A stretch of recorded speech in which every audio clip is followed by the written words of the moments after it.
L'Assemblée générale est une occasion pour moi de rebondir sur l'actualité brûlante, selon certains, depuis l'apparition du communiqué du Conseil des ministres qui est revenu sur la problématique du mouvement, les problématiques qui interpellent le mouvement navétane.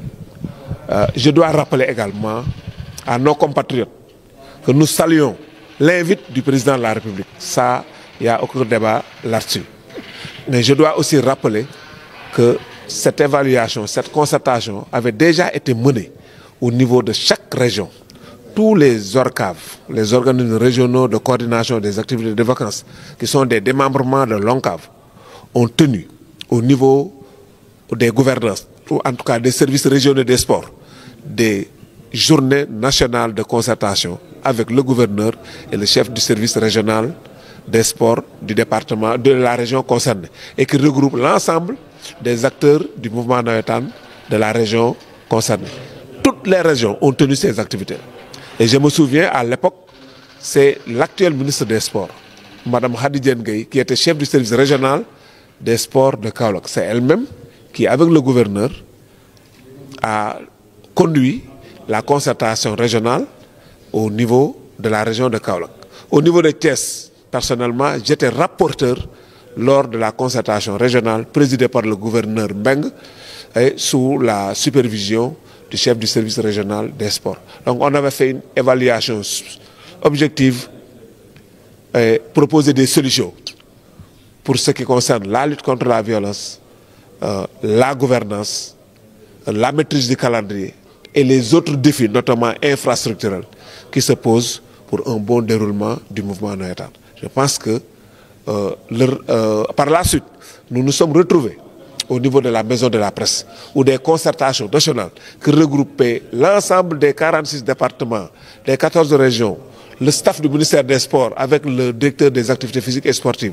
Nous avons tenu un atelier au niveau de la maison de la presse à Dakar pour vraiment ficeler un document, un rapport qui a été mis à la disposition de l'autorité. Je pense que le ministère des Sports a certes changé de patron, mais ce sont les mêmes cadres qui sont restés.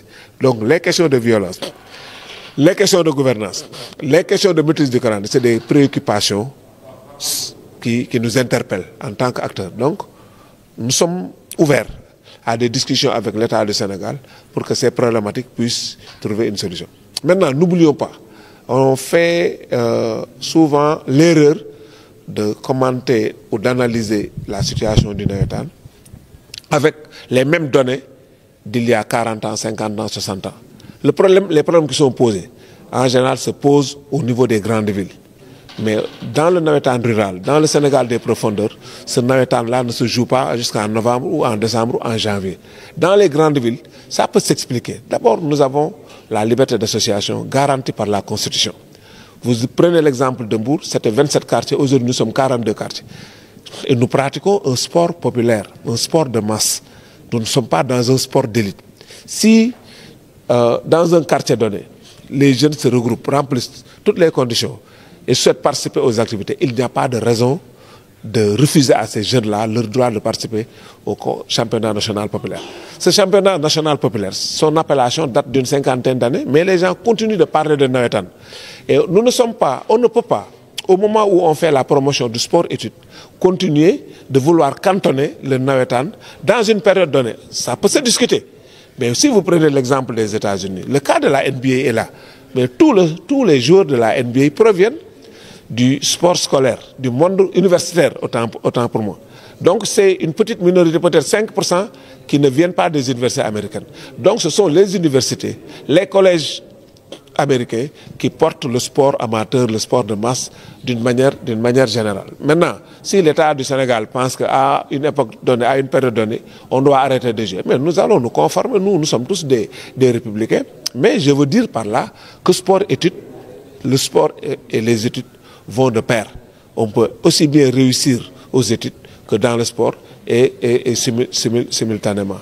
Donc on en est là aujourd'hui. Nous sommes à l'écoute de l'autorité pour essayer de nous réunir, pour ressortir ce document-là et essayer de mettre en place les solutions qui sont proposé. Je rappelais que ce problème se pose au niveau des grandes villes. Si nous étions 3 millions, aujourd'hui nous sommes 18 millions d'habitants. La liberté d'association est un droit fondamental, un droit garanti par la Constitution sénégalaise. Le problème qui se pose est beaucoup plus profond que tel qu'il est posé. Si on avait des infrastructures adéquates, les gens n'allaient pas jouer jusqu'en novembre, jusqu'en décembre dans les grandes villes. Vous prenez le cas de Mbour, le stade Caroline Faye abrite 10 structures qui compétissent à partir du mois d'août. Ce n'est pas facile. Si Saly avait un stade, si Malicounda avait un stade, si Gekokh avait un stade, si Joal avait un stade, si Diass, le stade est en chantier, de même qu'à Gekokh, on allait pouvoir éclater les compétitions dans les autres stades du département. Mais c'est un seul stade qui abrite les compétitions de 10 structures. C'est près de 500 matchs joués au niveau du stade Caroline Faye. C'est tout à fait normal avec l'usage, la disponibilité du stade Caroline Faye qui pose problème. Déjà, des activités extrasportives sont menées ici au détriment des activités sportives. C'est un ensemble de facteurs extrêmement complexes. Donc il faut qu'on dépassionne ce débat. Il faut que nous dépassionnions ce débat, qu'on pose le débat avec des termes très clairs, faire un vrai diagnostic pour sortir les solutions. Mais on ne peut pas décréter une solution toute faite pour quelque chose, une activité qui touche des millions de Sénégalais. On peut ne pas aimer le navétane, mais il faut respecter les millions de Sénégalais qui ont la même carte d'identité, qui ont le même passeport et qui sont d'égale dignité. Tu peux ne pas aimer le navétane, mais il faut respecter les millions de Sénégalais qui aiment le navétane. Et j'aimerais bien que les profondeurs du mouvement navétane puissent faire un profilage pour voir quels sont les profils, quels sont les dirigeants du mouvement navétane de la base au sommet. On peut avoir un problème avec Pape Mbodj, on peut avoir un problème avec le président Amadou Kane, on peut avoir un problème avec le président Bayla Basse, mais qu'ils sachent que l'ONCAV et ses démembrements vont au-delà des personnes de Pape Mbodj, de Amadou Kane, de Bayla Basse. C'est déjà une association reconnue d'utilité publique. C'est un bien des Sénégalais. Ça appartient à la communauté. Et ce qui me fait plaisir, c'est qu'il n'y a pas de coup d'état militaire dans le mouvement navétane. Tous ceux qui ont des mandats ont été élus, comme vous venez d'assister aujourd'hui à l'Assemblée générale, où le débat était libre, tout le monde a exprimé son nom. À la fin, on se retrouvait autour de l'essentiel. Donc, en un mot comme en mille, nous sommes ouverts à ces concertations. Soit on sort le document qui avait été produit en janvier issu des concertations nationales pour faire des propositions au gouvernement, soit on sort d'autres TDR, on réévalue encore, ensemble on va trouver des solutions. Je suis persuadé qu'en discutant avec l'autorité, avec l'État, nous arriverons à avoir des navétanes. Mais fondamentalement, si on veut lutter contre la violence, la sensibilisation elle seule et les sanctions sportives ne suffiront pas. Il va falloir que l'État, et ça c'est la responsabilité de l'État qui est engagé, ceux qui sont coupables de violence, de casse, de violence physique sur des personnes, mais ils sont connus, ils sont identifiés. Il faudra renforcer la politique pénale. Faire comme les Européens, les Anglais ont fait lorsque le hooliganisme a gangréné le football au niveau de l'Angleterre et au niveau de l'Europe. Ils ont renforcé la politique pénale associée aux sanctions sportives. Je suis persuadé que si on allie la sensibilisation et la répression contre ces fauteurs de troubles-là, on arrivera à quelque chose. Fondamentalement, ce n'est pas le navétane qui est malade, mais c'est notre société qui est malade. C'est la société sénégalaise qui est malade. Cette violence-là, elle nous vient des familles, des bureaux, des ateliers, des marchés. Toutes les couches sociales toutes les catégories professionnelles sont quasiment touchées par ce phénomène de violence au niveau des syndicats. Et je rappelle, et ça, je mets mon point là-dessus pour dire que les pires violences que ce pays a connues là émanent des politiques. Elles n'émanent pas du mouvement navétane. C'est vrai que le navétane sert quelquefois de prétexte à certains pour commettre des crimes, des agressions, des actes inacceptables qui doivent être sévèrement sanctionnés. Je voudrais dire à cela que les 2 ballons d'or gagnés par des Sénégalais, El Hadji Diouf et Sadio Mané, sont de purs produits du mouvement navétane. Donc dire que le navétane n'est pas important, le navétane c'est une belle école de la vie.